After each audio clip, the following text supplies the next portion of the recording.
In HTML and XHTML, a font face or font family is the typeface that will be applied by a web browser to some text. The font is relevant for the display of text on the screen, on a printer or another device. A font family and other presentation attributes of a font may be applied in HTML code in either cascading style sheets or the deprecated HTML font element. When using CSS to apply a font whose name has white space in it, use quotes or single quotes to delimit the name.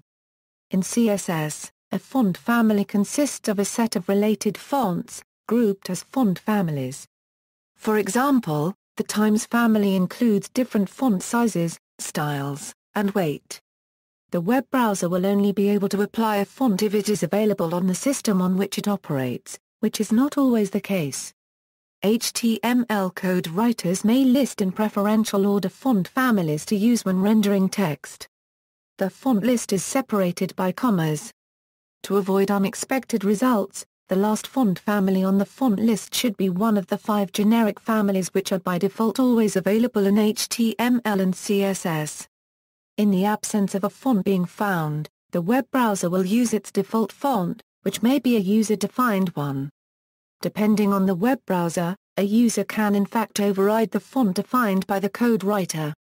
This may be for personal taste reasons, but may also be because of some physical limitation of the user, such as the need for a larger font size or the avoidance of certain colors. Generic fonts, the font family can use a specific named font, but the result depends on the fonts installed on the user machine. The actual appearance will depend on the browser and the fonts installed on the system.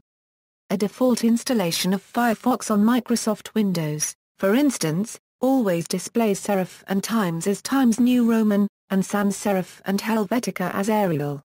See also, core fonts for the web, list of typefaces, presentational markup, web typography, notes, fonts. w3.org. Retrieved September 21, 2013 A.